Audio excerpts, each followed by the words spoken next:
Hey guys, tonight we're taking a journey into one of the world's most secretive places. Not the halls of power or the parade grounds you see on the news, but something far more intimate and far more human. We're going to explore what daily life is actually like for ordinary people in North Korea. What it means to wake up, work, eat, and sleep in a country that feels like it exists on another planet. So before you settle in, take a moment to like the video and subscribe, but only if you genuinely enjoy what I do here. And let me know in the comments where you're tuning in from and what time it is for you.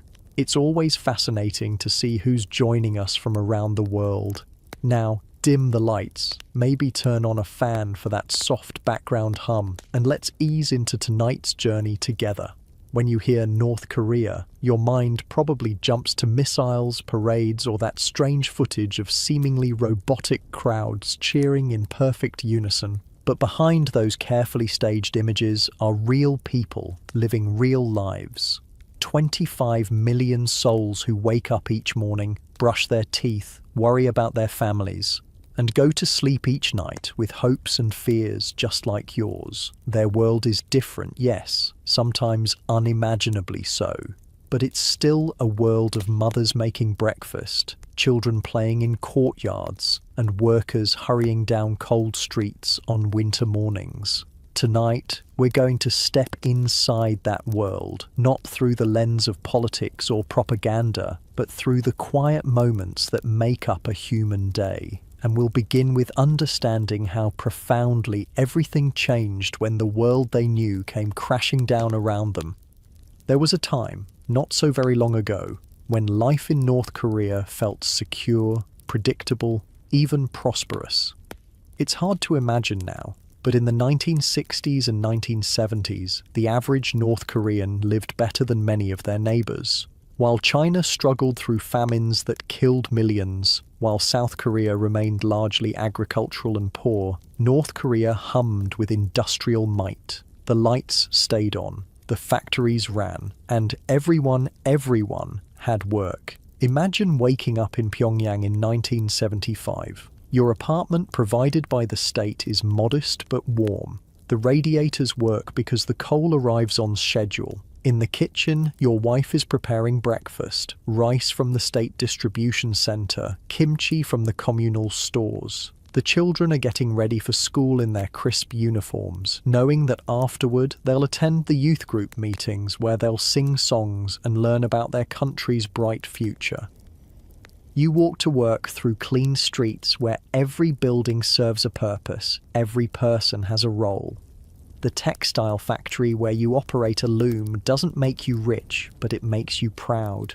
North Korea's mills were producing fabric that was shipped across the socialist world. The steel plants in the north were forging girders that would become bridges and buildings. The chemical plants were producing fertilizers that would feed the nation. And at the end of each day, you'd return to your neighborhood, where the local committee would distribute the evening news, where children played in courtyards while their parents discussed the day's production quotas. There were struggles? Yes. Food varieties were limited. Consumer goods were scarce. But there was also a deep sense of security, of belonging to something larger than yourself. The government wasn't just a distant authority, it was your provider, your protector, your guide through life from cradle to grave. When Kim Il-sung spoke on the radio, people listened not just out of duty, but out of genuine belief. This man had fought the Japanese, had built their nation from the ashes of war, had created a system where nobody starved, nobody was homeless, where everyone contributed according to their ability. The philosophy that guided all of this was called Juche, self-reliance. North Korea would make its own way, produce its own goods, feed its own people, protect its own borders. It was a matter of national pride, this independence from the chaos and uncertainty of the outside world. But what the people didn't fully understand, what perhaps even their leaders didn't want to acknowledge, was how much their prosperity depended on help from outside.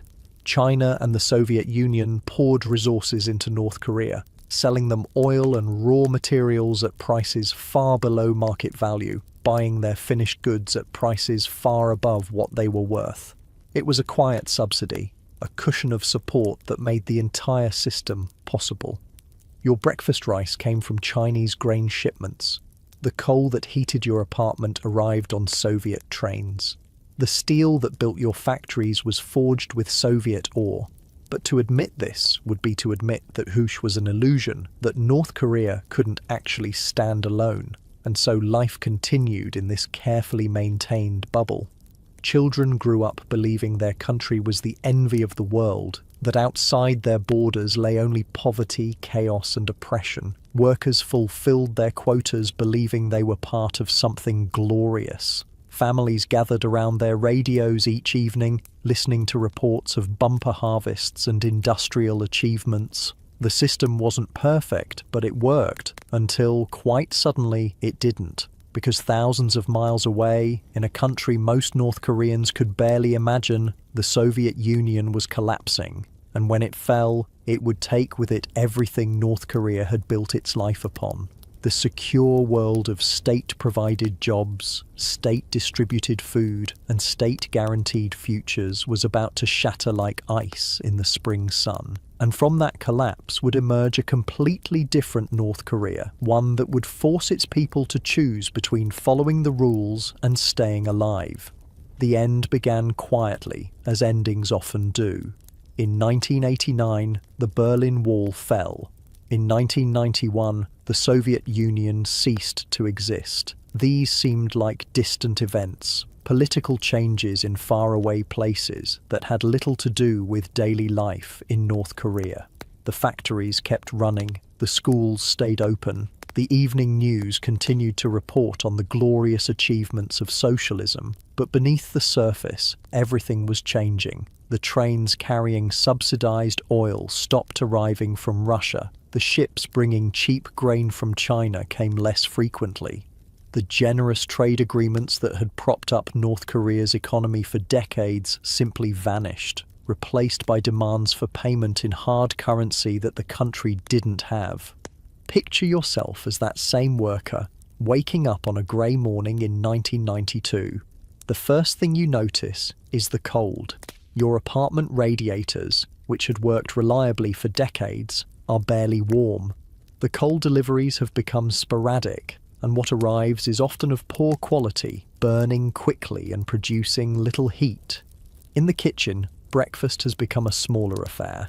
Instead of rice, there's often just thin gruel made from cornmeal. The kimchi is made with fewer vegetables. Your wife apologizes as she serves it, but she's doing her best with what the state distribution center can provide, which is less each week. At work, the changes are even more obvious. The textile factory where you've worked for 15 years is running at half capacity. The electricity comes and goes unpredictably. When the power is on, you work with desperate intensity, trying to make up for lost time.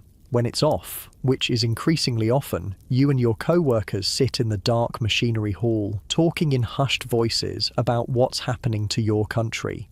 Raw materials arrive sporadically. The high-quality cotton that once came from Soviet collective farms has been replaced by inferior local fibers. The chemical dyes are diluted or missing entirely, leaving the fabrics you produce drab and colorless. Your supervisor announces reduced quotas, but even these seem impossible to meet with the equipment breaking down and no replacement parts available.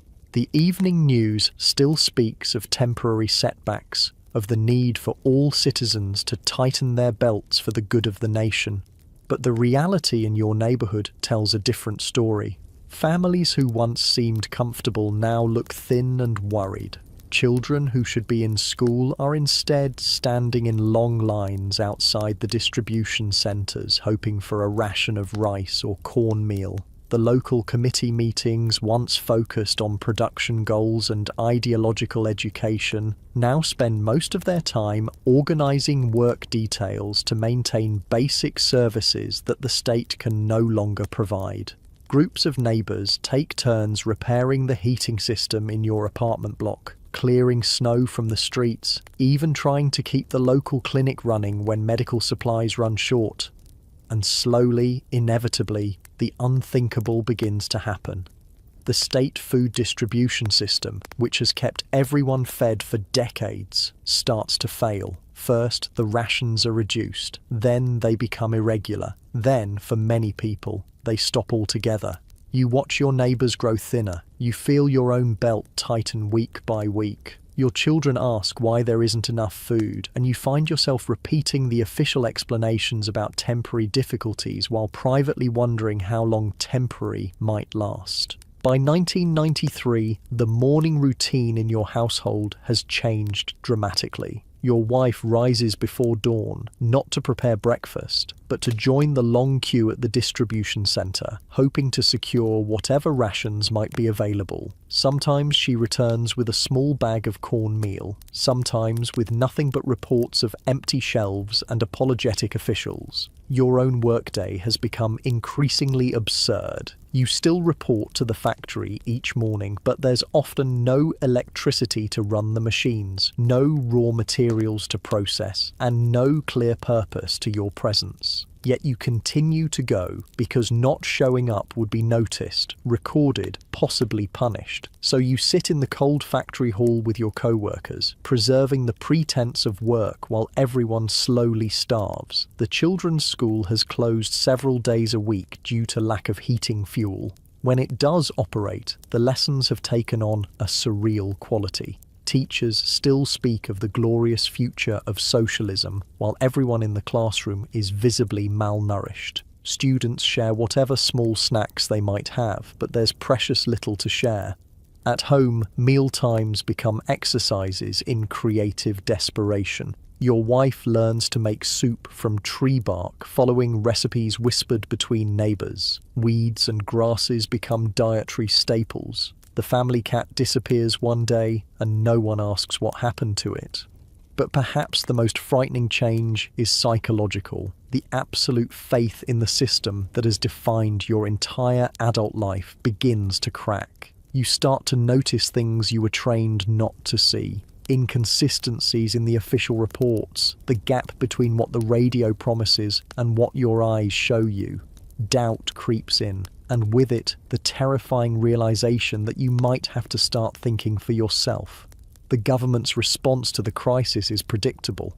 Work harder, sacrifice more, trust the leadership. But empty stomachs don't fill with slogans, and cold apartments don't warm with patriotic fervour. Something has to give, and soon, the entire population will be forced to make a choice that would have been unthinkable just a few years earlier. By 1994, the word famine has entered common conversation, though always in whispers, always with nervous glances toward the door. The official media never uses such terms, preferring to speak of the arduous march, a poetic reference to Kim Il-sung's supposed heroic journey during the war against Japan. But poetry doesn't fill empty rice bowls or warm cold homes. The distribution system, which has been the backbone of North Korean life for as long as anyone can remember, finally collapses entirely. The ration books that families have depended on for decades become worthless pieces of paper. The state stores that once provided basic necessities stand empty, their shelves bare except for dust and broken promises. Now imagine waking up on a bitter morning in 1995, your breath visible in the unheated air of your apartment. There is no breakfast to prepare because there is no food. Your children, lying under thin blankets in the next room, have stopped complaining about hunger because they no longer have the energy to complain about anything. Outside your window, the city that once hummed with purposeful activity has taken on an eerie quiet. Few people are on the streets because few have anywhere to go. The factories that provided jobs for generations are silent, their smokestacks cold and dark against the grey sky. Even the propaganda speakers that once filled the air with martial music and political announcements have fallen silent, perhaps for lack of electricity to power them. This is when the old North Korea truly dies, not with dramatic announcements or political declarations, but with the quiet desperation of families trying to survive another day. And it's also when the new North Korea begins to emerge, born not from ideology or grand plans, but from the simple human need to eat, to warm themselves, to live. Because when a government can no longer provide the most basic necessities, when the social contract between state and citizen dissolves, people don't simply give up and die. They adapt, they innovate, they break rules they never imagined breaking. They discover strengths they never knew they had. And slowly, quietly, they begin to build something entirely different from what came before. The transformation begins with the smallest acts of rebellion. Your neighbour, the one who always followed every regulation to the letter, quietly plants vegetables in a patch of unused ground behind the apartment building. Another neighbour, a woman whose husband worked in the now-closed steel plant, begins sewing clothes from scraps of fabric and selling them to other families. At first, these activities are hidden, shameful secrets that people pursue in the shadows. Trading and selling were ideologically suspect in the old system, signs of selfish capitalism that had no place in a socialist society. But when the choice is between ideological purity and physical survival, survival wins. The authorities, overwhelmed by the scope of the crisis, begin to look the other way. Police officers, hungry themselves and often unpaid for months, have little enthusiasm for arresting people whose only crime is trying to feed their families. Local officials, facing the complete breakdown of the systems they were supposed to manage, quietly start allowing things that would have been unthinkable just a few years earlier. And so begins the birth of what would become known as the Jangmadang, the marketplace economy that would ultimately transform North Korean society from the ground up. It starts small, with neighbours trading vegetables for mending services, with families selling personal possessions for rice.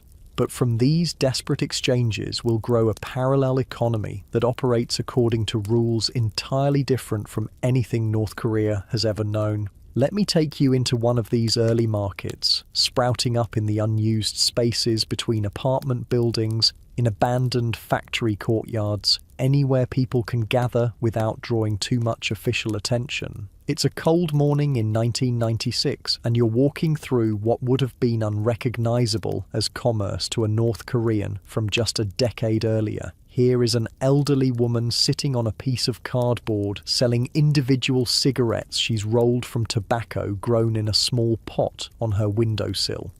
Next to her, a middle-aged man offers to repair shoes with scraps of leather salvaged from an abandoned factory.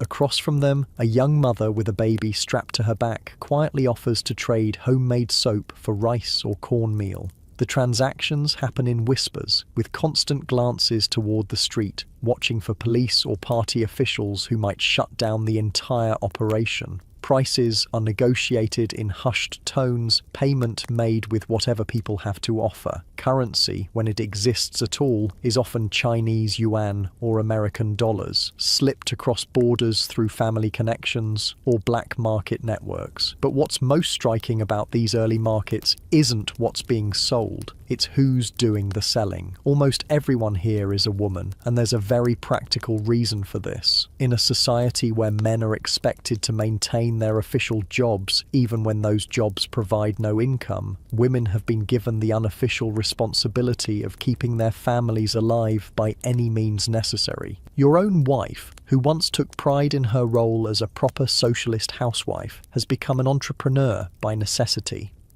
She wakes each morning before dawn to tend the small vegetable plot she's carved out of a vacant lot near your building. The tomatoes and peppers she grows there are traded for rice at the market, or sometimes sold for the Chinese money that can buy things the official economy can no longer provide. She's learned skills she never imagined needing: how to negotiate prices, how to assess the quality of goods, how to read the faces of potential customers to determine what they might trade. She's developed a network of contacts, other women who share information about where to find seeds, where the police might be looking the other way, where someone might have rice to trade for vegetables. And slowly, almost imperceptibly, she's becoming someone different from the woman you married. Not worse or better, but stronger in ways she never had to be before. There's a confidence in her voice when she talks about her trading, a pride in her ability to provide for her family when the state could not. She's discovering that she has a talent for commerce, an ability to see opportunities where others see only problems. This transformation is happening to women across North Korea. Freed from the ideological constraints that once defined their roles, forced to be practical above all else, they're becoming the backbone of the new economy. They're the ones willing to take risks, to break rules, to do whatever it takes to keep their families alive. The men, meanwhile, are struggling with a different kind of crisis. The factories that once defined their identity as productive members of society have become empty shells. The Communist Party meetings that gave structure to their social lives have dwindled as local officials focus on crisis management. The entire worldview that told them their worth came from serving the state has crumbled along with the state's ability to provide for them. Some men adapt quickly, joining their wives in the markets, learning to trade and sell alongside them. But many find it difficult to abandon the roles they've been trained to play since childhood. They continue to report to non-functioning factories, to attend meaningless political meetings, to maintain the pretense of the old system even as their families grow thinner. It's a tragedy, really, watching proud men who once believed themselves important cogs in a great socialist machine reduced to sitting in empty factories, pretending to work at machines that no longer run. Some find solace in drink when alcohol can be found or made. Others retreat into silence, staring at walls while their wives negotiate for the family's survival in the markets. But for those men who can adapt, who can swallow their pride and join the underground economy, there are opportunities as well. The collapse of the official system has created demand for all kinds of services that the state once provided. Someone needs to repair bicycles when the state repair shops close. Someone needs to transport goods when the state-run trucking system fails. And so, alongside the women's markets, a shadow economy of male-dominated services begins to emerge. Men who once worked in state-owned transportation companies begin operating private bus routes, connecting cities and towns when the official system fails. Former factory workers become freelance repair specialists, fixing everything from plumbing to electronics in homes that the state can no longer maintain. The most successful of these early entrepreneurs are often those with skills that translate directly to the new economy. A man who worked in the state television repair service can easily transition to fixing private radios and televisions. Someone who drove trucks for the government can start a private hauling business, carrying goods between the growing markets. But perhaps the most important change is psychological. For the first time in their lives, North Koreans are making economic decisions based on individual choice rather than state direction. A woman deciding what vegetables to plant isn't following a government agricultural plan. She's making a business decision based on what she thinks will sell in the local market. A man choosing to repair bicycles rather than radios isn't fulfilling a state job assignment. He's following market demand. These might seem like small changes, barely worth noting, but they represent a fundamental shift in how people think about work, about value, about their own agency in shaping their lives. After decades of being told exactly what to do, when to do it, and how to think about it, ordinary North Koreans are suddenly forced to become entrepreneurs, to think for themselves about what has value and how to create it. The government's response to these changes is complex and contradictory. Officially, private trade remains illegal. The newspapers still condemn capitalist thinking and call for a return to proper socialist values. Party officials give speeches denouncing the corruption of black markets and calling for the revival of the state distribution system. But practically speaking, everyone from the highest levels of government down to local police knows that these markets are the only thing keeping the population from complete starvation.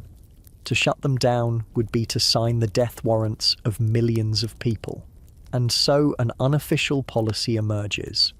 Look the other way, but don't make it official. Local police begin collecting informal taxes from market vendors, payments that aren't officially recorded but allow the markets to operate without interference.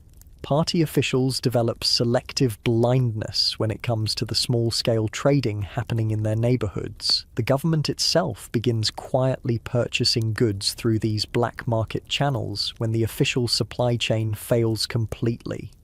It's a delicate balance, this dance between official ideology and practical necessity.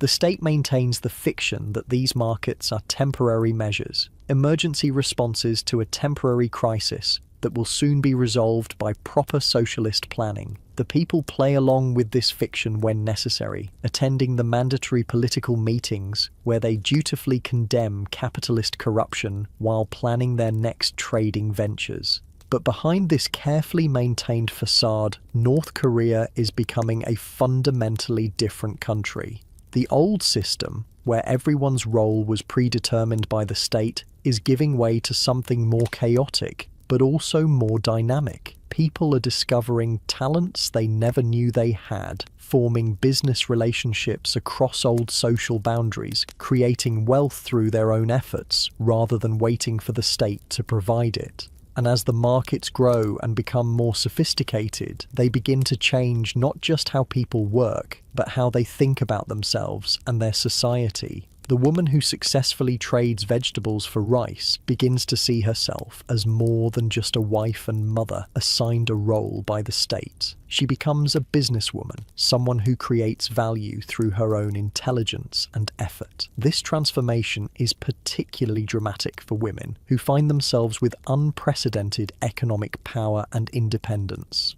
In the old system, women were officially equal but practically subordinate, expected to support their husbands' state-assigned careers while managing homes and raising children. But in the new market economy, success depends not on political connections or ideological purity, but on practical skills, social networks, and the ability to spot opportunities. Many women discover they excel at these skills in ways that surprise even themselves. They develop sophisticated understanding of supply and demand, learning to predict what goods will be scarce and valuable. They build extensive trading networks, creating relationships with suppliers and customers across multiple markets. They master the complex social dynamics of negotiation and customer service.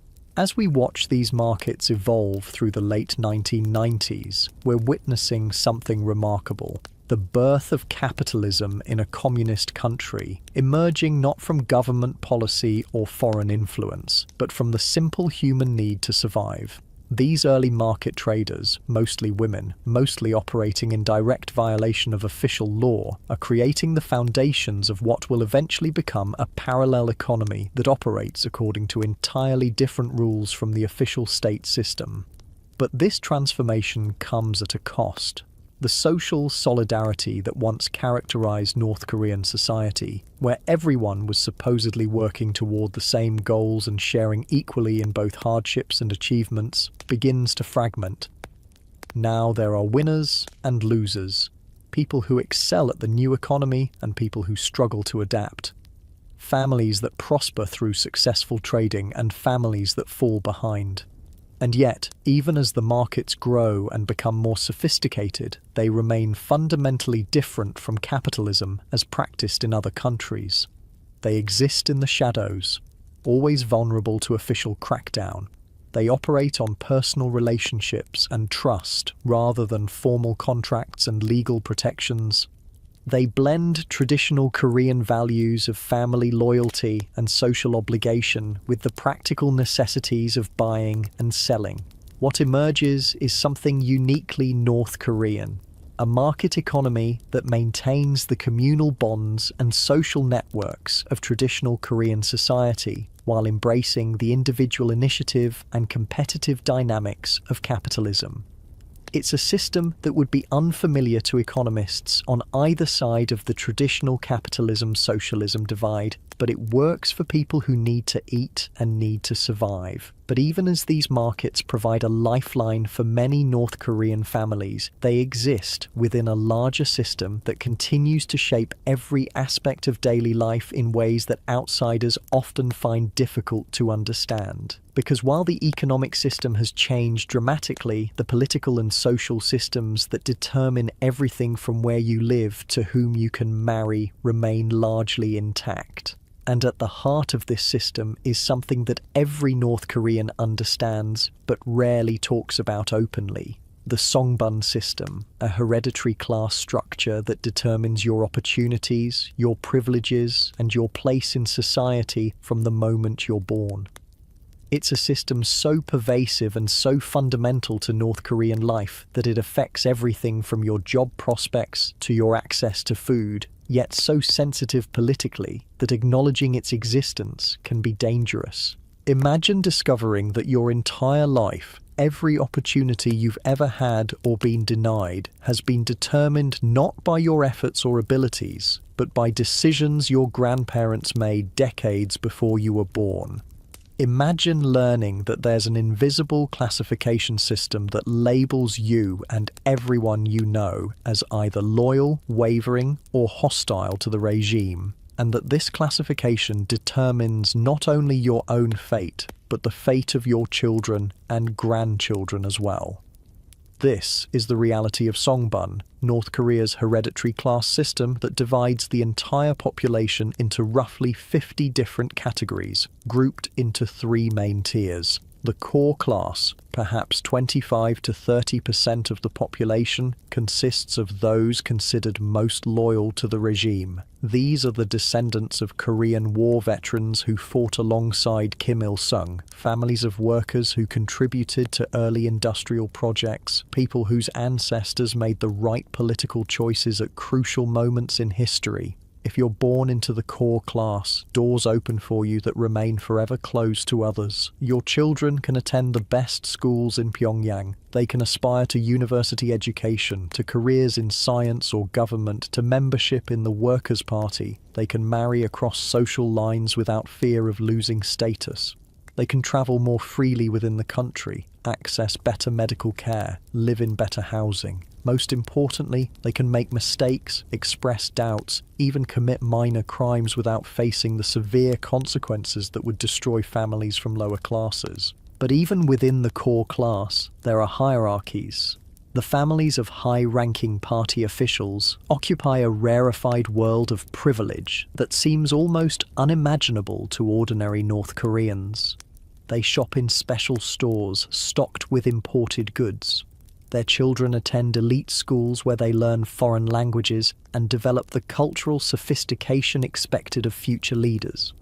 They live in comfortable apartments or even individual houses with reliable electricity and heating. These families form a kind of aristocracy, intermarrying among themselves, maintaining their status through generations.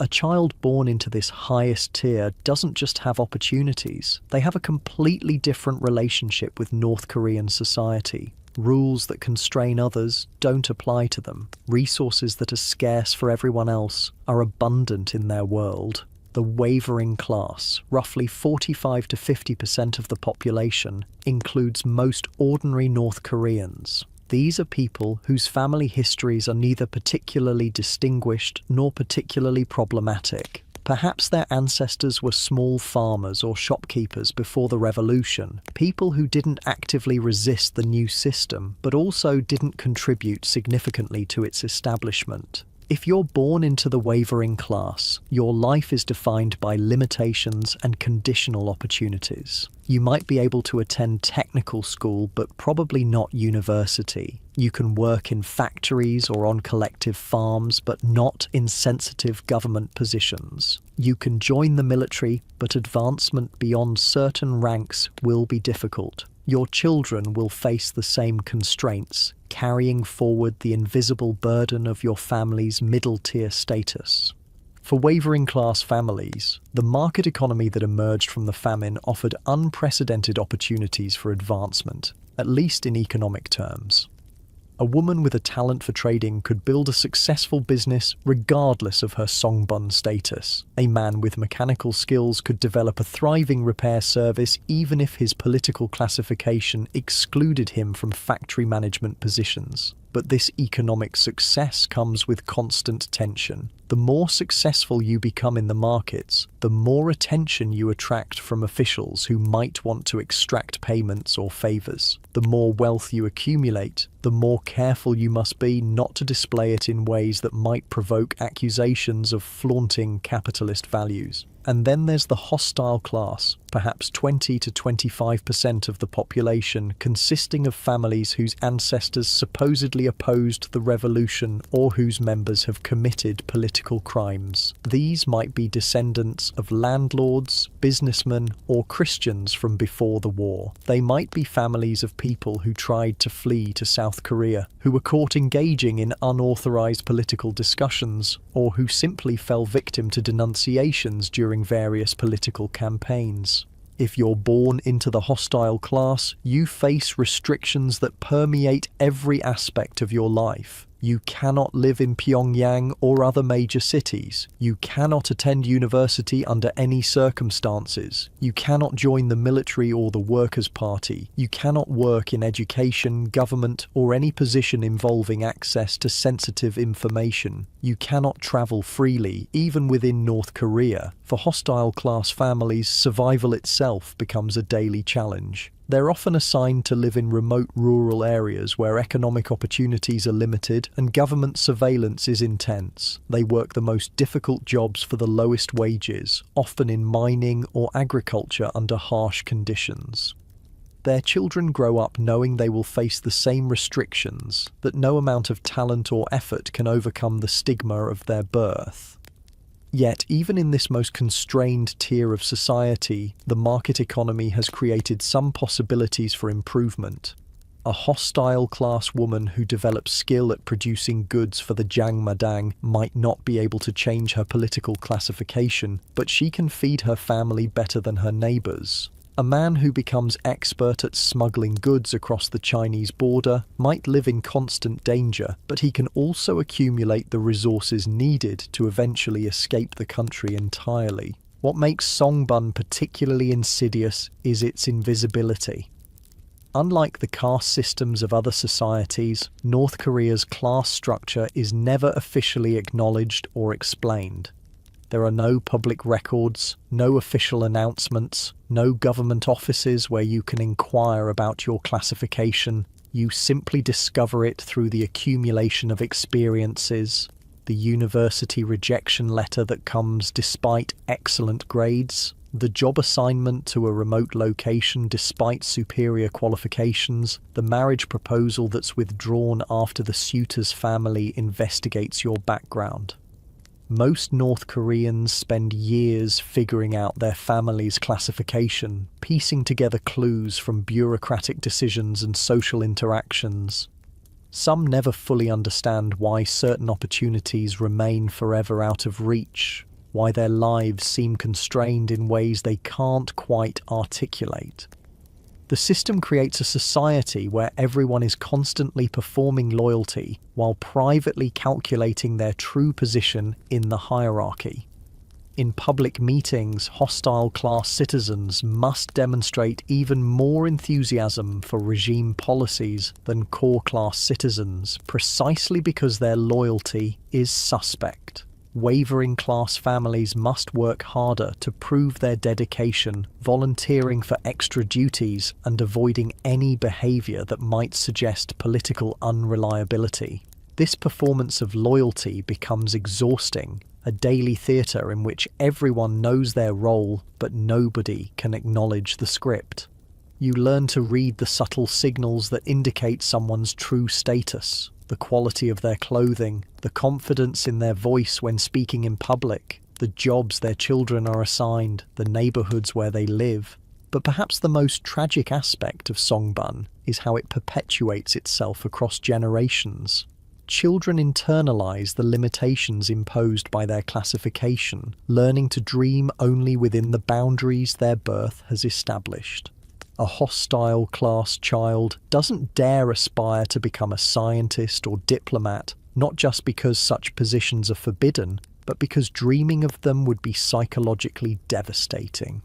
Parents in lower Songbun categories face impossible choices in raising their children. Do you tell them the truth about their limitations, preparing them for a life of restricted opportunities but potentially crushing their spirits? Or do you let them dream and hope, knowing they'll eventually face the heartbreak of discovering their true position in society? The rise of the market economy has complicated these traditional class boundaries in interesting ways. Economic success in the Jangmadang doesn't change your Songbun, but it can provide resources that partially compensate for political limitations. A wavering class family that builds a successful trading business might not be able to send their children to university, but they can afford better food, clothing, and housing than their core class neighbours who rely solely on state salaries. This creates a parallel status system based on wealth rather than political classification. The most successful market traders, despite their potentially low Songbun, command respect and envy from their communities. They can afford to pay bribes that smooth over minor legal problems. They can provide opportunities for their children that official channels would deny. But this economic mobility exists in constant tension with political reality. Market success can attract unwanted attention from officials who might decide to crack down on private trading or demand larger bribes. Displays of wealth that are too obvious can provoke accusations of flaunting capitalist values or failing to show proper respect for socialist principles. The most successful traders learn to navigate this carefully, maintaining modest lifestyles in public while accumulating resources privately. They develop sophisticated networks of relationships with officials, customers, and suppliers, networks that provide both economic opportunities and political protection. As we move deeper into the 2000s, the interaction between Songbun and market economy creates an increasingly complex social landscape. Traditional hierarchies persist in political and social spheres, but economic hierarchies develop according to different rules. A core class party official might have political authority but struggle financially, while a hostile class trader might have substantial wealth but no official power. These parallel systems create strange inversions of traditional relationships. The party official might quietly depend on the trader for access to goods and services that the state can no longer provide. The trader might need the official's protection from legal harassment. Both understand their mutual dependence, but neither can acknowledge it openly. For ordinary families navigating this complex system, daily life becomes an exercise in balancing multiple identities and loyalties. At work, you maintain your role as a loyal citizen, fulfilling state duties. At the market, you become an entrepreneur seeking profit and advantage. At home, you're a parent trying to prepare your children for a world whose rules seem to change constantly. The psychological strain of maintaining these multiple roles is intense. You must be careful never to let market-oriented thinking influence your behavior in political contexts, never to express doubts about the system even to family members who share those doubts, never to display wealth in ways that might provoke official attention. And yet, despite all these constraints and complications, most North Koreans have learned to navigate the system with remarkable skill. They develop what you might call a double consciousness, an ability to think and act according to official expectations when necessary while pursuing private goals through parallel channels. This double consciousness becomes particularly evident in how people talk about their lives. In public contexts, They speak the official language of socialist solidarity and collective achievement. In private contexts, they might discuss market prices, trading opportunities, and individual advancement with the sophistication of experienced entrepreneurs. The children growing up in this environment are learning to navigate complexities that would challenge adults in any society. They understand that different rules apply in different contexts, that success requires mastering both official and unofficial systems, that survival depends on reading subtle social cues and adapting behavior accordingly.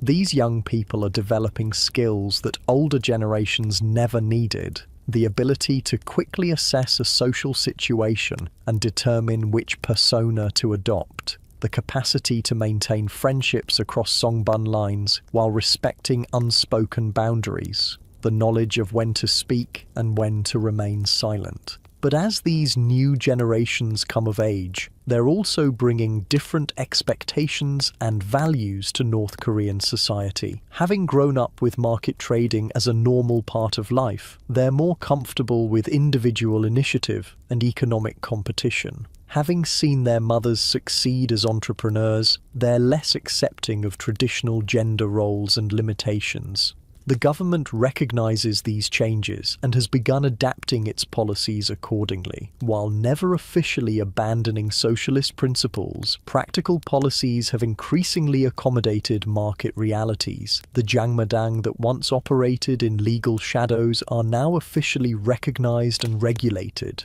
Private transportation and small-scale manufacturing have been quietly legalized. This gradual accommodation of market activity represents a fundamental shift in how North Korea functions as a society. The state has moved from being the sole provider of economic opportunity to being more of a regulator of economic activity that it no longer directly controls. Officials still collect bribes and impose restrictions, but they're no longer attempting to eliminate private trade entirely. For ordinary families, this shift has created both opportunities and uncertainties. The markets provide economic possibilities that simply didn't exist in the old system, but they also create new forms of inequality and insecurity. Success in the market economy requires skills, connections, and sometimes luck that not everyone possesses equally. The women who have become the backbone of this new economy face particular challenges and opportunities. Having discovered their capacity for business success, many are reluctant to return to the purely domestic roles that traditional Korean society might expect. They've developed confidence, skills, and independence that they want to maintain and expand. But this creates tensions within families and communities that aren't always easy to resolve. Husbands who grew up expecting to be the primary economic providers sometimes struggle with wives who are more successful in the market economy. Children see their mothers as powerful, capable individuals, but also recognize that this power exists within severe constraints. As we watch these social transformations unfold, we're seeing the emergence of something that's neither the old North Korea of state-controlled socialism nor the market capitalism of South Korea or other developed economies. Instead, it's a unique hybrid system that combines elements of both while being constrained by political realities that make complete transformation impossible. This hybrid system works after a fashion for most North Koreans. It provides enough economic opportunity to prevent the mass starvation that characterized the famine years, while maintaining the political control that the government considers essential for its survival.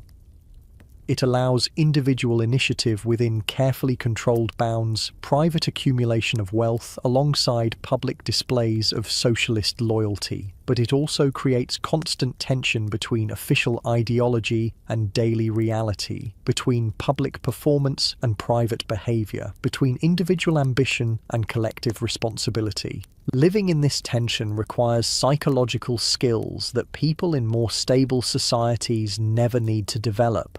The ability to maintain multiple, sometimes contradictory identities, The capacity to shift seamlessly between different behavioral codes. The knowledge of exactly how far you can push against official boundaries before triggering serious consequences.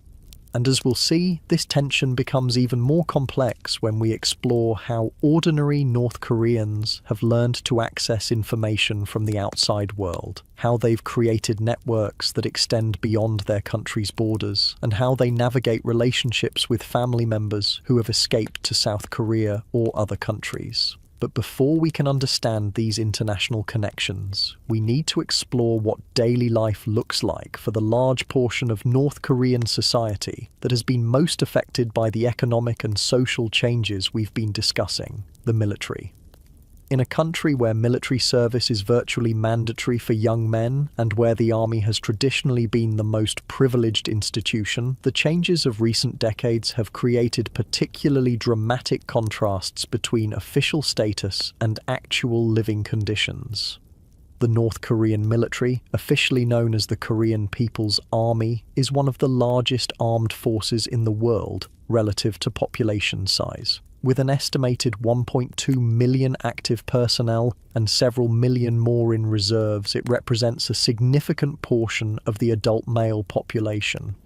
Military service, which can last anywhere from 7 to 10 years depending on the branch and circumstances, is a defining experience for most North Korean men. But the military that young men join today is vastly different from the prestigious institution that their fathers and grandfathers remember. During the prosperous decades of the 1960s and 70s, military service meant good food, decent housing, technical training, and social status. Soldiers were well fed and well equipped, representing the strength and success of the socialist system. The phrase military first, or Songun, became official policy under Kim Jong-il, supposedly prioritizing military needs above all other considerations. But the reality experienced by ordinary soldiers tells a very different story. Today's Korean People's Army soldiers often face conditions that would have been unimaginable to their predecessors: chronic hunger, inadequate equipment, and assignments that have little to do with traditional military duties.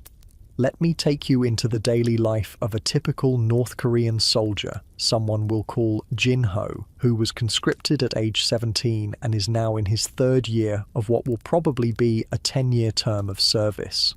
Jin-ho wakes at 5 in the morning in a barrack that houses 20 other young men, sleeping on thin mats in a room that's barely heated even during the harsh North Korean winter.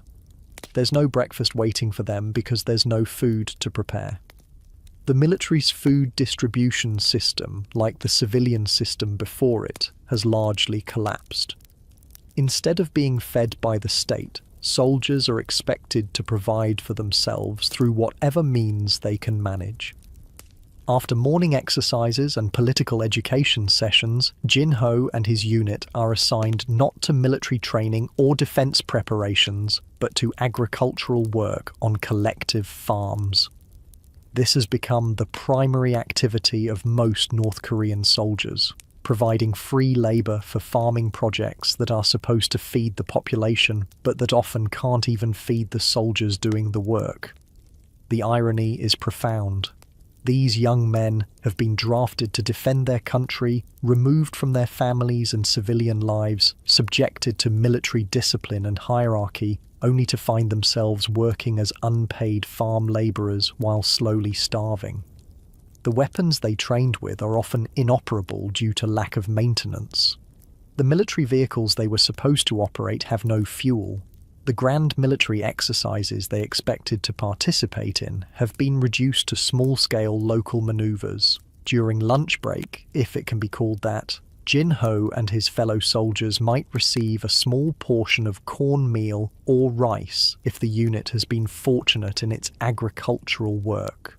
More often, they're expected to forage for themselves, searching for edible plants, catching small animals, or trading labour for food with local farmers. This creates a complex relationship between soldiers and civilian communities. Officially, the military is supposed to protect and serve the people. In practice, hungry soldiers often resort to taking what they need from civilian families who have little enough for themselves. Stories of soldiers stealing food, clothing, or other necessities from rural communities have become common, creating resentment and fear among civilians who are supposed to respect and support the military. The afternoon might bring more agricultural work, construction projects, or occasionally actual military training. But even the training is affected by the material shortages plaguing the entire system. Live ammunition for practice is scarce, so soldiers might train with weapons they're not allowed to fire. Vehicle training happens with trucks and tanks that have been stripped of valuable parts or that lack fuel for operation. The construction projects that occupy much of soldiers' time are supposed to be for the glory of the nation: new monuments in Pyongyang, resort facilities for the elite, infrastructure projects that demonstrate the regime's power and vision.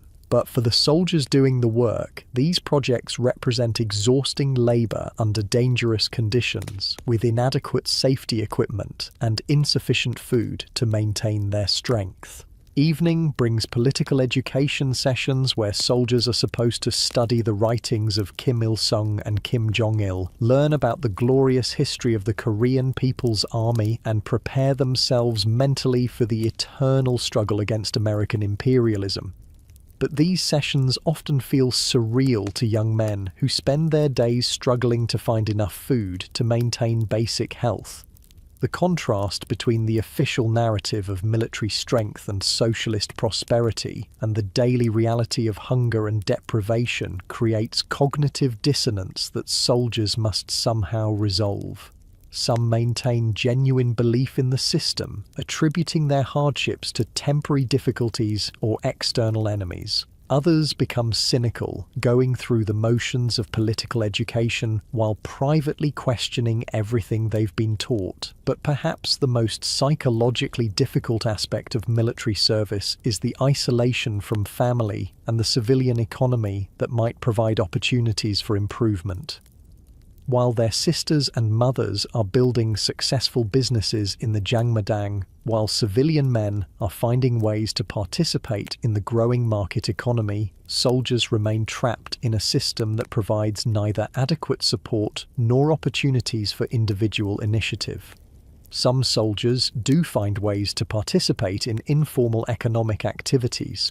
Those stationed near borders might engage in smuggling. Others might use their military positions to facilitate trade, using military vehicles to transport goods or leveraging their authority to smooth bureaucratic obstacles for civilian traders. But these activities are dangerous, requiring soldiers to carefully balance the benefits of extra income against the severe consequences of being caught engaging in unauthorized economic activity. Military discipline for economic crimes can be harsh, and soldiers have fewer options for paying bribes or calling on family connections to mitigate punishment. The most successful military entrepreneurs are often those with access to resources that can be diverted to civilian markets. Construction materials from building projects, fuel from military vehicles, equipment from military stores. But this success comes at considerable risk and requires sophisticated networks of civilian contacts willing to work with military personnel. For soldiers like Jin Ho who lack such connections or opportunities, military service becomes an exercise in simple survival. They develop skills that have little to do with military defense, but everything to do with finding food, staying warm, and maintaining health under difficult conditions. They learn to identify edible plants, to trap small animals, to repair equipment with improvised materials, to sleep in uncomfortable conditions while remaining alert for inspections. These survival skills are valuable, but they're not the technical military training that was supposed to prepare them to defend their country. The result is a military force that's large in numbers but questionable in effectiveness, disciplined in maintaining hierarchy but struggling with basic logistics, committed to the regime in official statements but privately focused on individual survival. The officers commanding these hungry soldiers face their own challenges. They're responsible for maintaining military readiness with inadequate resources, for keeping discipline among soldiers who have little incentive to follow orders, for implementing policies that often make little practical sense given the realities they face daily. Some officers adapt by becoming more flexible, allowing soldiers to engage in economic activities that officially should be forbidden but that practically are necessary for unit survival. Others maintain strict adherence to regulations regardless of practical consequences, creating units that are disciplined but ineffective. The most successful officers often become entrepreneurs themselves, using their positions to facilitate economic activities that benefit both their units and their own families. But there are exceptions to this general pattern of military decline. Elite units, particularly those responsible for protecting the leadership or for special operations, continue to receive better food, equipment, and training. The cyber warfare units that have gained international attention for their hacking capabilities represent a small but highly valued segment of the military that enjoys privileges more reminiscent of the old system. These elite soldiers represent what the entire military was supposed to become. Well-trained, well-equipped, technologically sophisticated forces capable of defending the regime against both external threats and internal challenges. They have access to advanced technology, foreign training, and living conditions that regular soldiers can only dream of. The existence of these elite units alongside the mass of struggling regular soldiers creates another layer of hierarchy and inequality within North Korean society. A young man assigned to cyber warfare training might receive education and opportunities that set him up for a successful career after military service.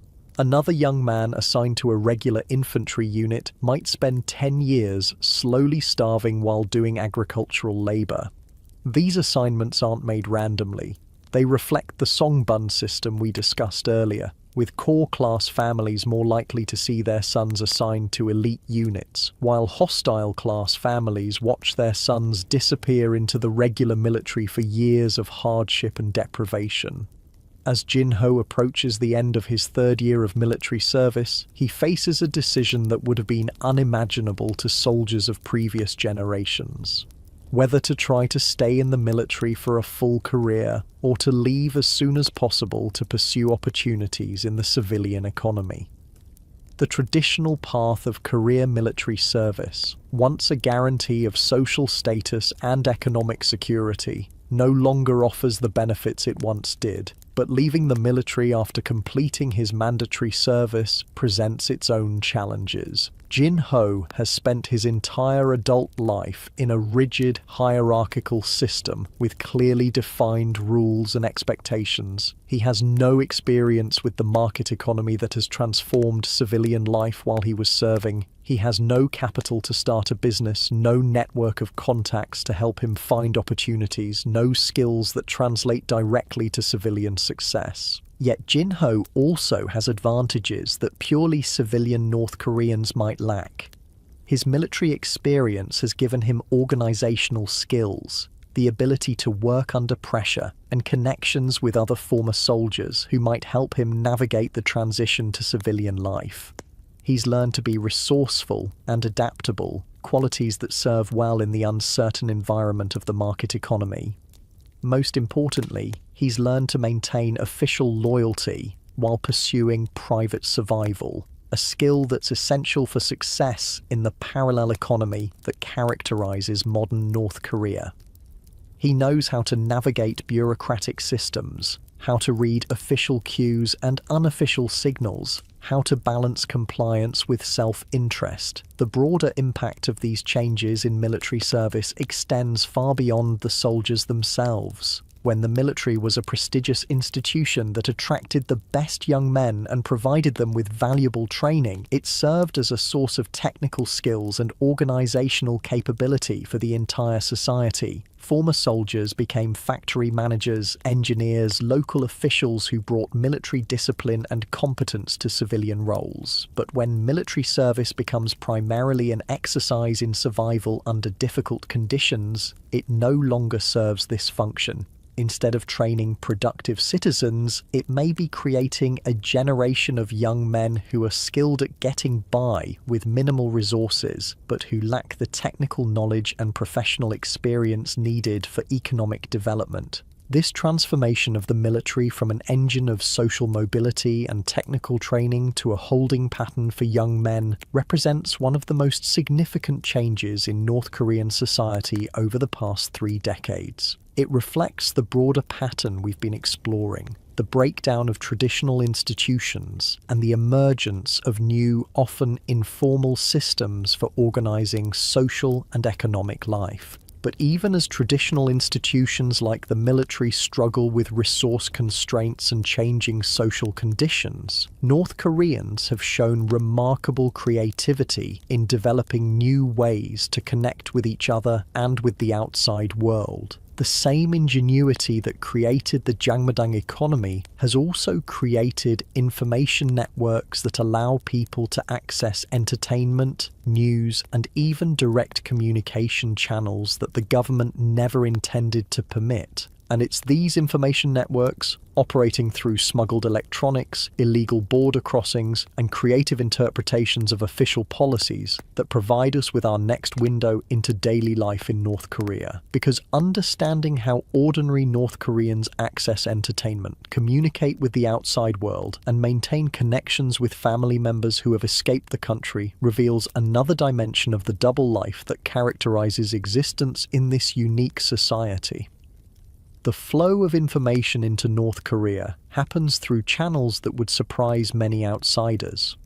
Despite the government's extensive efforts to control what its citizens see, hear, and read, there's a thriving underground network that provides access to South Korean television shows, Hollywood movies, international news, and even direct communication with people in other countries. The technology that makes this possible is both sophisticated and simple. USB drives, SD cards, smartphones, and tablet computers, most of them smuggled across the Chinese border by traders who specialize in electronics. These devices arrive loaded with content or are used to copy and distribute materials that circulate through informal networks reaching virtually every community in North Korea. The most popular content, by far, consists of South Korean television dramas and variety shows. These programs provide North Koreans with glimpses of a society that's simultaneously familiar and foreign, Korean in culture and language, but dramatically different in its material conditions and social freedoms. For many viewers, South Korean television represents their primary source of information about life outside their own country.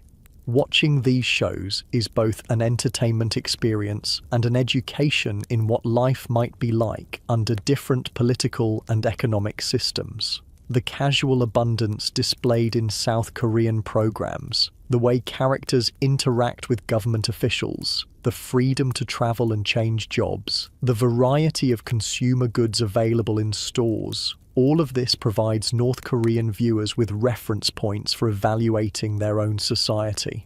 But accessing this content requires careful attention to security and discretion. Possession of South Korean media is officially illegal and can result in severe punishment, including imprisonment in political prison camps.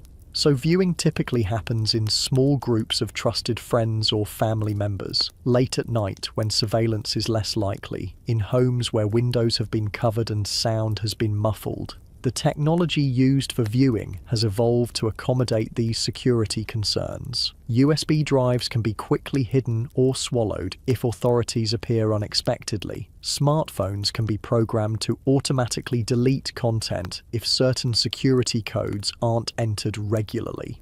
Some devices are even designed to look like approved North Korean electronics, while actually being capable of playing foreign content.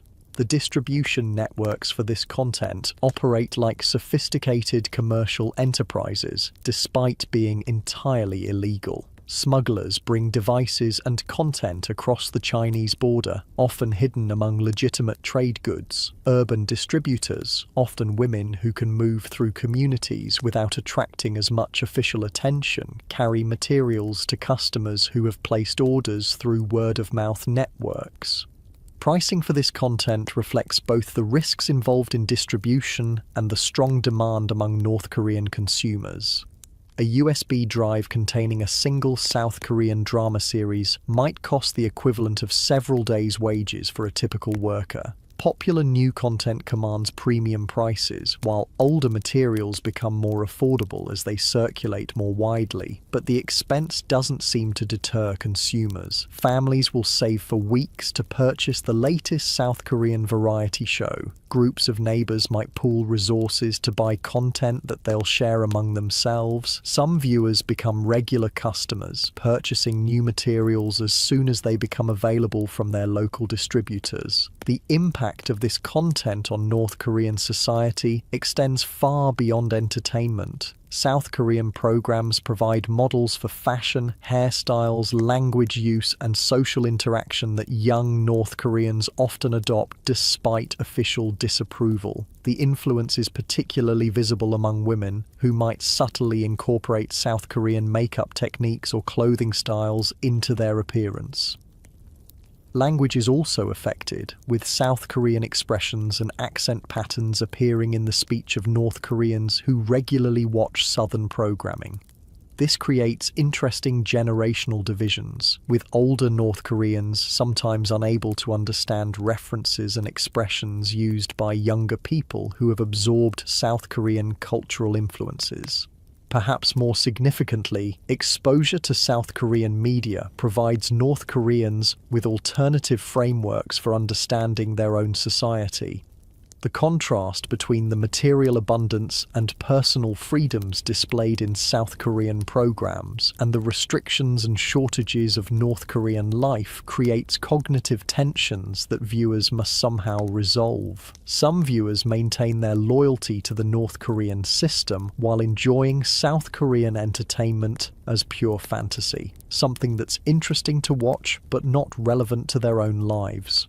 Others begin to question official explanations for North Korea's economic difficulties and social restrictions, wondering why a society with the same cultural background has achieved such different results. The most profound impact, however, may be on viewers' aspirations and expectations for their own lives. South Korean programs feature characters who change jobs by choice, who travel freely, who express political opinions without fear, who expect government services to function effectively. These examples of personal agency and social responsiveness create new standards by which North Koreans might evaluate their own circumstances. But this raised awareness also creates psychological stress. Understanding what life might be like under different circumstances doesn't necessarily provide any means for achieving those circumstances. For many viewers, South Korean media becomes a source of both inspiration and frustration, opening windows to possibilities that remain practically unattainable. The government's response to this underground media circulation has been typically complex and contradictory. Officially, possession of South Korean content remains illegal and is subject to harsh punishment. Periodic crackdowns involve house-to-house searches, confiscation of devices, and arrests of distributors and consumers. But practically, the authorities seem to recognize that completely stopping the flow of information would be impossible without creating even greater social tensions. The crackdowns tend to be selective, targeting the most visible distributors while allowing smaller-scale consumption to continue. The punishment for possession often depends on your songbun status, with core class citizens receiving warnings where hostile class citizens might face imprisonment. Some officials have even found ways to profit from the underground media trade. Border guards who facilitate smuggling operations, police officers who warn distributors about upcoming searches, and local administrators who overlook obvious violations in exchange for payments or favours all participate in the informal economy that makes media distribution possible. This official corruption, while creating opportunities for media consumers, also adds another layer of cost and complexity to accessing outside information. Successful distributors must maintain relationships with officials at multiple levels, making payments and providing services that significantly increase the expense of bringing content to market. But the underground media trade represents just one aspect of North Korea's relationship with outside information. For families with relatives who have escaped to South Korea or other countries, there are also opportunities for direct communication that provide much more immediate and personal connections to the outside world. These communication networks depend primarily on Chinese mobile phones that can pick up signals from cell towers across the border. North Koreans living in areas close to China can purchase these phones from smugglers and use them to make calls to family members who have settled in South Korea, the United States, or other countries. The conversations that take place through these illegal phone connections provide unique insights into how North Koreans process information about the outside world. Unlike South Korean television programs, which might seem like fantasy, direct conversations with escaped family members provide trustworthy information about life in other countries. A mother in North Korea might learn from her daughter in Seoul about job opportunities, educational systems, medical care, and daily life in ways that feel real and immediate. A man in North Korea might hear from his brother in the United States about political freedoms, economic opportunities, and social conditions that provide reference points for evaluating his own circumstances. These conversations also create complex emotional dynamics within families that remain in North Korea. Learning that an escaped family member is prospering in South Korea might create pride and happiness, but also envy and regret. Hearing about the difficulties and discrimination that North Korean refugees sometimes face in other countries might reduce the appeal of attempting escape, but it might also increase sympathy for those who have made that choice. The financial dimension of these communications is particularly significant. Many escaped North Koreans send money back to family members through informal banking networks, providing resources that can dramatically improve living conditions for those who remain. These remittances, while illegal, have become an important source of income for some North Korean families.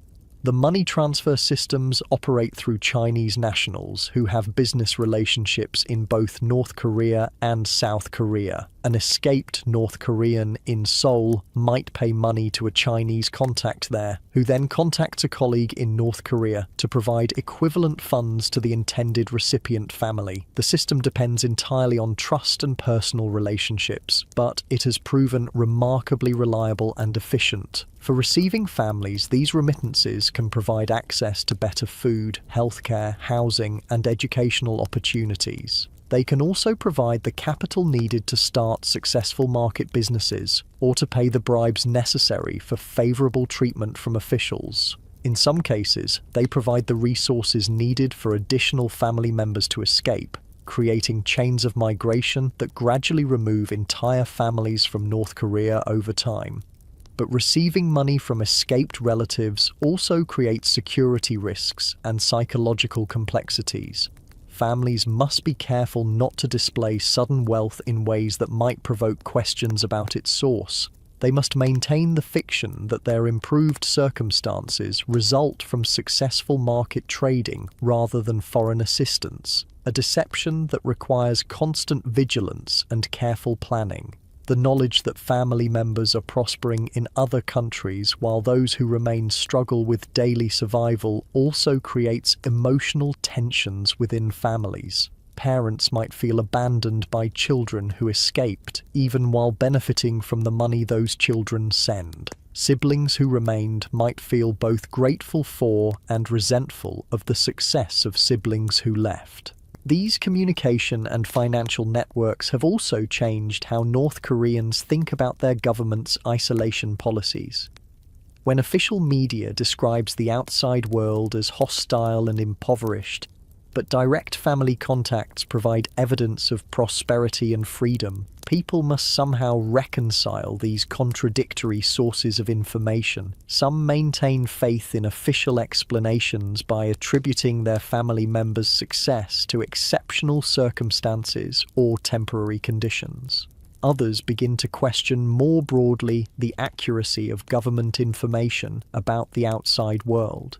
Still, others develop sophisticated frameworks for understanding how both official and family sources might contain partial truths shaped by different perspectives and interests. The cumulative effect of exposure to South Korean media, conversations with escaped family members, and participation in market economy activities is the development of what scholars call double consciousness among many North Koreans. They become skilled at maintaining official loyalty in public contexts while pursuing private goals that might conflict with official policies.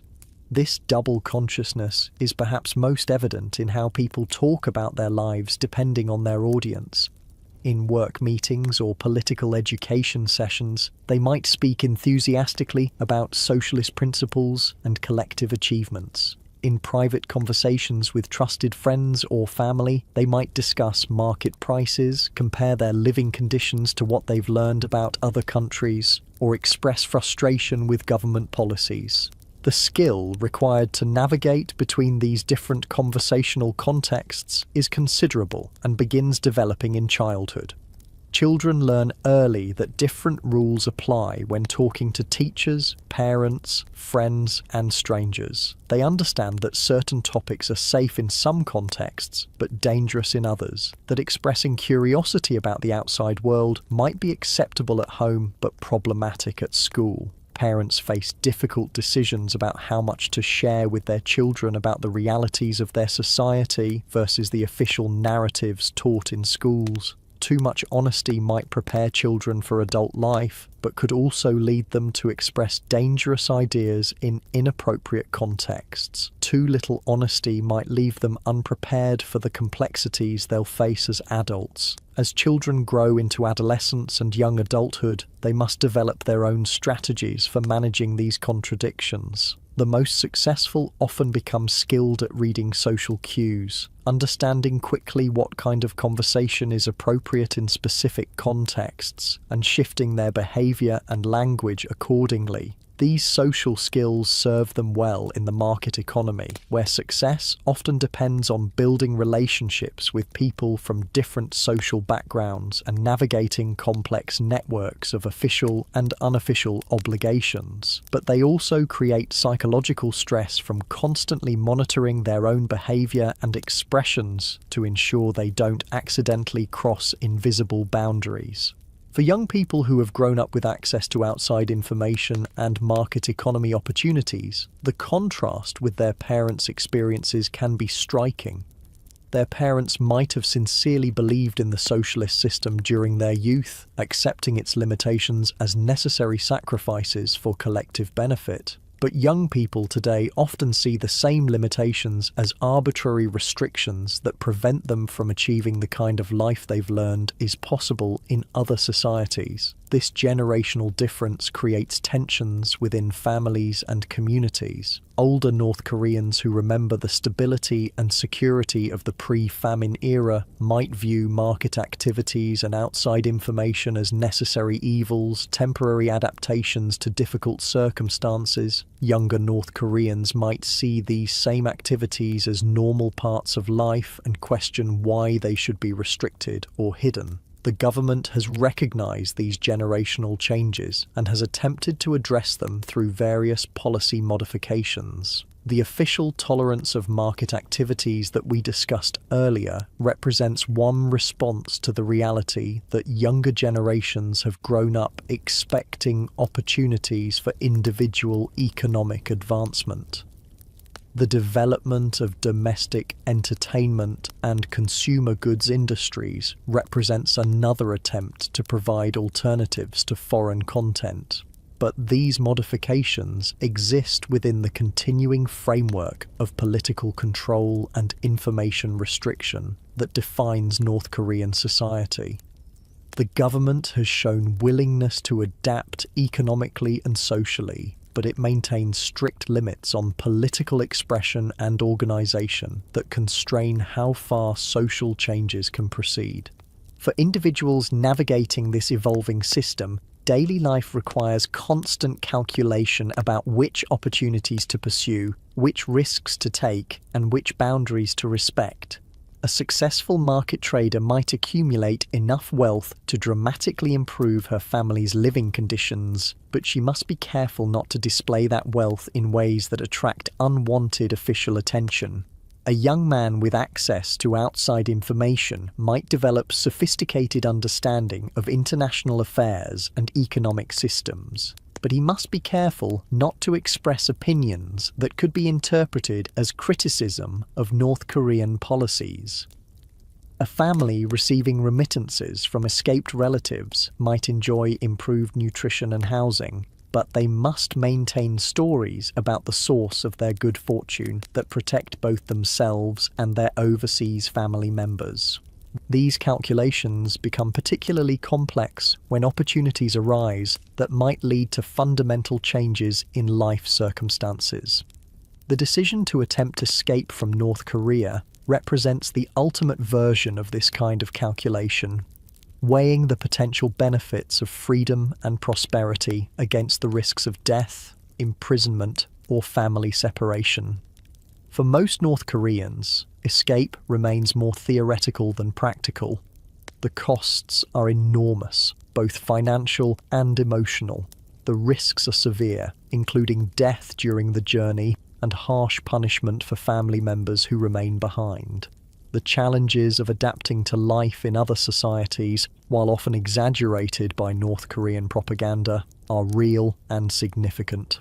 But for some families, particularly those that have been successful in the market economy and have maintained connections with escaped relatives, escape becomes a viable option worth serious consideration. The process typically requires months or years of preparation, accumulating the financial resources needed to pay smugglers, establishing contact with networks that facilitate border crossings, and making arrangements for family members who will remain behind. The decision process often involves the entire family, even though not everyone will make the journey. Parents might decide to send one child while keeping others, hoping that the escaped child can eventually help the rest of the family.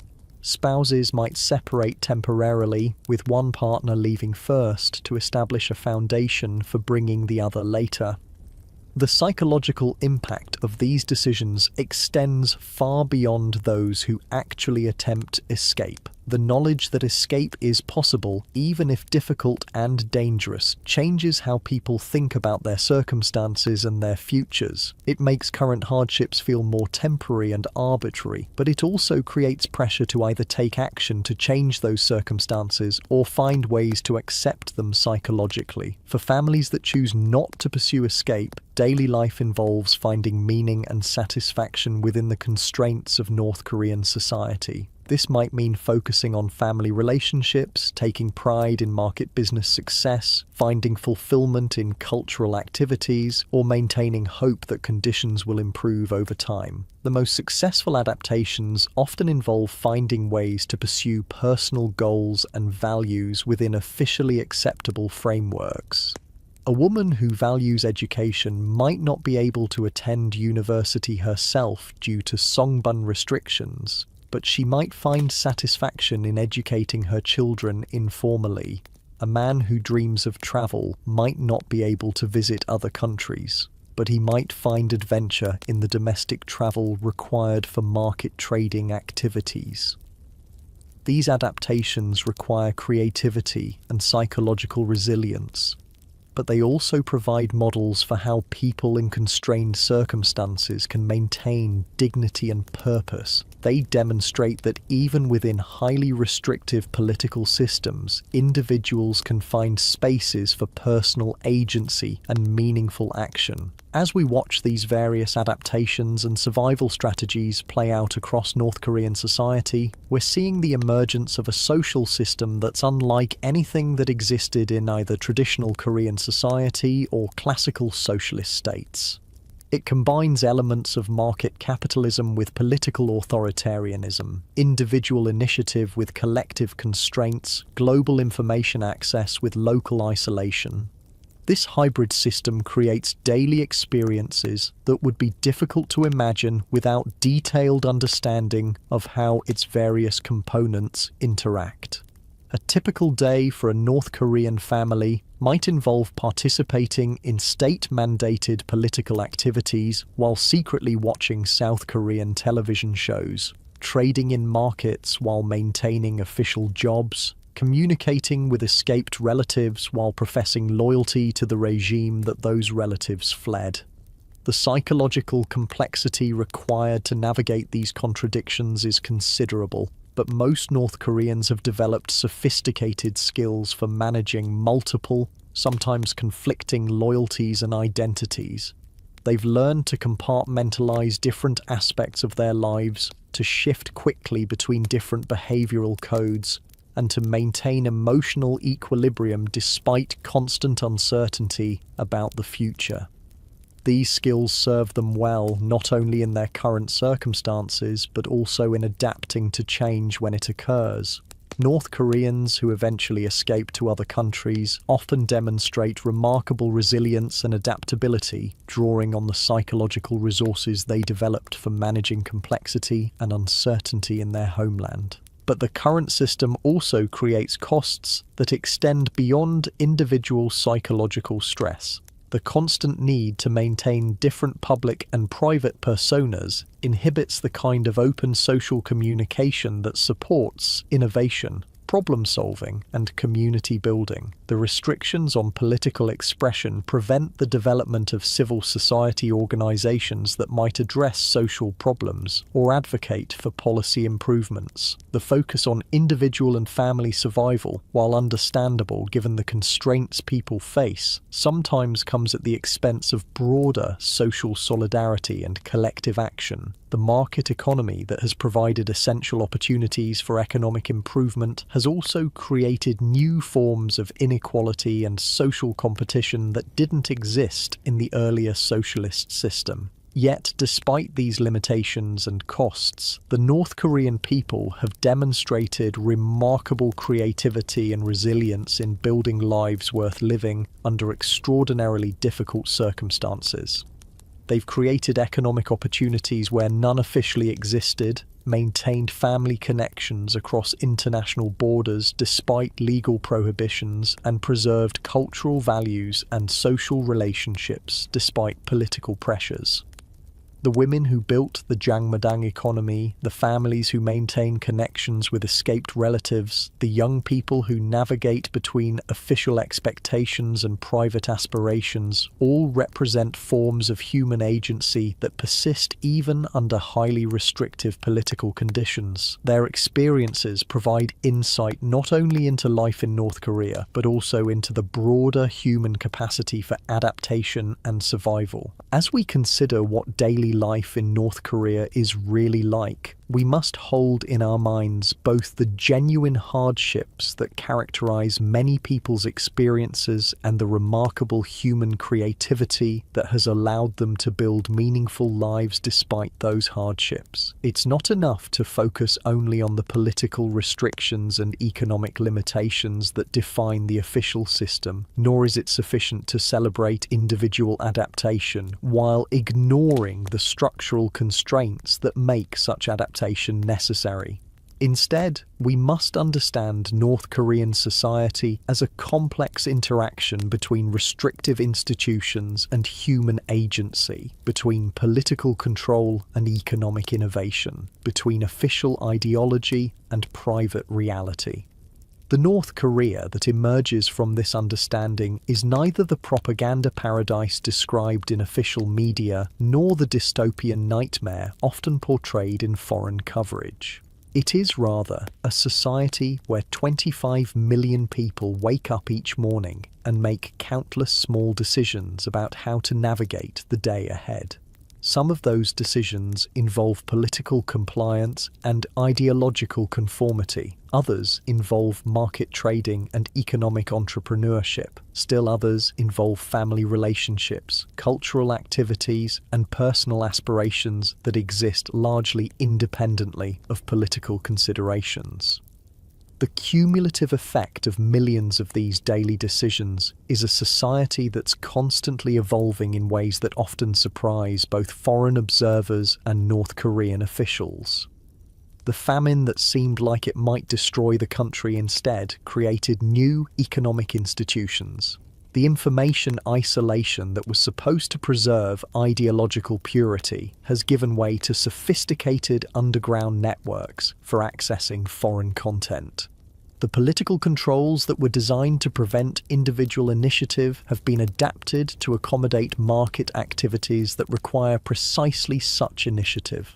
The social hierarchies that were supposed to ensure stability have been complicated by new forms of economic mobility and cultural change. This doesn't mean that North Korean society is moving inevitably toward political liberalization or that the current system is unsustainable. The government has shown considerable skill in adapting to changing circumstances while maintaining essential elements of political control. The people have shown remarkable ability to work within existing constraints while pursuing their own goals and values. But it does mean that daily life in North Korea is far more complex, dynamic, and interesting than most outside coverage suggests. Behind the staged parades and political rhetoric are real people dealing with the same fundamental human concerns that occupy people everywhere: how to provide for their families, how to find meaning in their work, how to maintain relationships with people they care about, how to prepare their children for adult life in an uncertain world. The specific ways they address these concerns are shaped by the unique constraints and opportunities of North Korean society, but the concerns themselves are universal. Understanding this helps us see North Koreans not as exotic subjects of a bizarre political system, but as fellow humans adapting creatively to circumstances that are different from ours, but not fundamentally different in their human significance.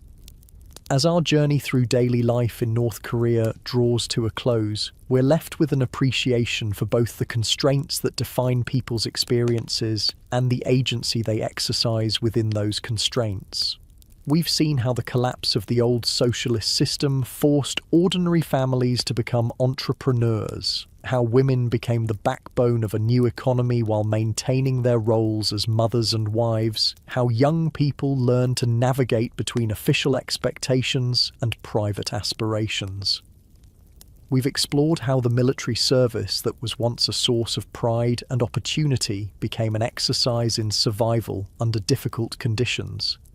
How families maintain connections with escaped relatives despite legal prohibitions and security risks, how people access information from the outside world while maintaining the public personas required for political safety. Through all of these experiences, we've seen North Korean people demonstrating the same human qualities that characterize people everywhere: creativity in solving problems, loyalty to family and friends, adaptability in changing circumstances, hope for better futures, even when current conditions are difficult. Their daily lives are shaped by political and economic constraints that most of us never face, but their responses to those constraints reveal strengths and capabilities that we can recognize and admire. They've built informal institutions that provide economic opportunities, maintained social relationships that offer emotional support, and preserved cultural values that give meaning to their experiences. Perhaps most remarkably, they've done all of this while maintaining the delicate balance required to avoid political persecution while pursuing private goals. The double consciousness that allows them to participate sincerely in official political activities while building market businesses, to express loyalty to the regime while maintaining connections with escaped relatives, to follow official information sources while accessing foreign media, represents a form of psychological sophistication that serves them well in navigating their complex social environment.